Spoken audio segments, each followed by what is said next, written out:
जय श्री कृष्ण। आप सभी का हमारे YouTube चैनल पुष्टि हृदय में स्वागत है। 84 वैष्णव वार्ता की इस कड़ी में हम अगले वैष्णव पद्म रावल सांचोरा ब्राह्मण उनके कुछ वार्ता प्रसंगों के बारे में जानेंगे।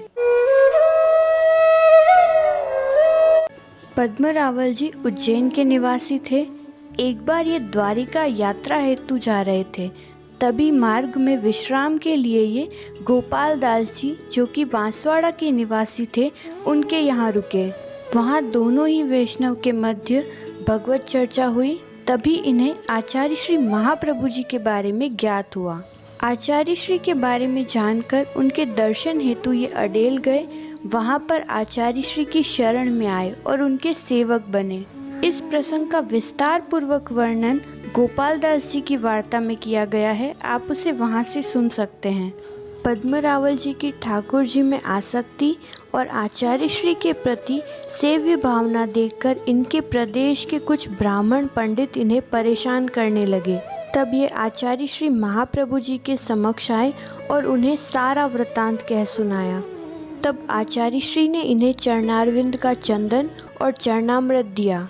चरणामृत लेकर पद्म रावल जी पर प्रभु और आचार्य श्री की ऐसी कृपा हुई कि वे जब अपने देश लौटे तब वहाँ कई ब्राह्मण इनसे एक साथ कई प्रश्न करने लगे और पद्म रावल जी ने सभी ब्राह्मणों के प्रश्नों के उत्तर तथ्यों और प्रमाणों के साथ दिए। किंतु उनमें से कोई भी पंडित पद्म रावल जी के प्रश्नों का उत्तर नहीं दे सके और यह सब देखकर वे सभी मौन रह गए। एक अन्य प्रसंग के अनुसार कहा जाता है कि पद्म रावल जी द्वारिका में रणछोड़ जी के दर्शन हेतु गए। तब रणछोड़ जी ने उन्हें स्वप्न में कहा कि राजनगर में हमारा एक सेवक है, तुम उसके घर जाना और भोजन प्रसादी सिद्ध करना।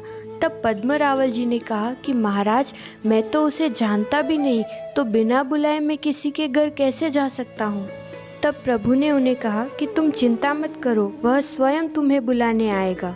तब ठाकुर जी ने राजनगर के वैष्णव के स्वप्न में जाकर कहा कि मेरा एक सेवक है पद्म रावल, वह आएगा, तुम उसे रसोई सिद्ध करवाना और भली भांति उसकी सेवा करना। तब उन सेवक ने भी वही प्रश्न किया कि मैं पद्म रावल जी को पहचानूंगा किस प्रकार।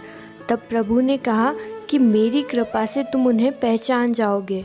कुछ दिनों के पश्चात जब पद्म रावल जी राजनगर पहुँचे तब गांव के बाहर ही रुककर अपने एक शिष्य से कहा कि तू गांव में जाकर अन्न आदि भिक्षा मांग कर ला।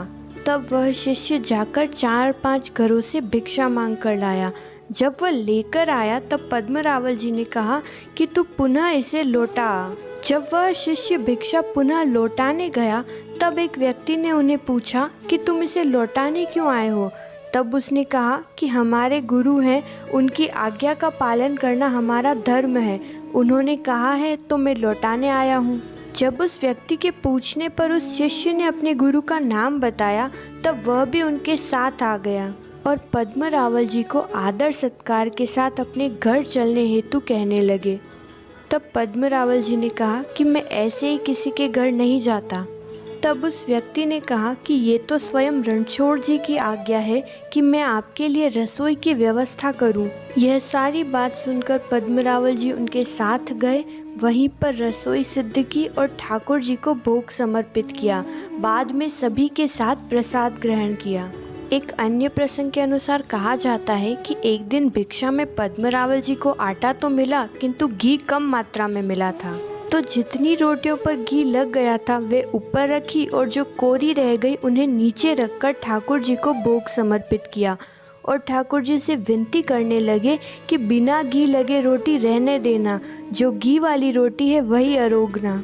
जब पद्म रावल जी ने देखा कि ठाकुर जी ने तो सभी रोटियों को अरोग लिया है, तब वे ठाकुर जी से पूछने लगे कि आपने बिना घी की रोटी क्यों अरोगी। तब ठाकुर जी बोले कि तुमने बिना घी वाली रोटी मेरे आगे रखी ही क्यों, तुमने मेरे सन्मुख रखी तो मैंने सभी रोटियों को अरोग लिया। इसीलिए कहते हैं कि ठाकुर जी की सेवा यदि प्रेम भाव से करो तो वे उसे जरूर स्वीकार करते हैं और चित्त मन से स्नेह पूर्वक जो भी सामग्री ठाकुर जी को अरोगाएंगे वे जरूर अरोगेंगे। किंतु इसका अर्थ ये नहीं है कि सेवा में सावधानी नहीं रखी जाए। ठाकुर जी तो उत्तम वस्तु के भोक्ता हैं। बाद में जब पद्मरावल जी महाप्रसाद लेने बैठे तो रोटियों में अद्भुत स्वाद का अनुभव हुआ। जितनी रोटियां बची उन्हें पद्मरावल जी ने साथ में बांध लिया और नित्य प्रति भोग समर्पित करने के बाद जब प्रसाद ग्रहण करते तब उन रोटियों में से एक टुकड़ा अवश्य लेते। यह वीडियो आपको अच्छी लगी तो प्लीज़ हमें कमेंट करके ज़रूर बताइएगा और इसे शेयर भी कीजिएगा। जय श्री कृष्ण।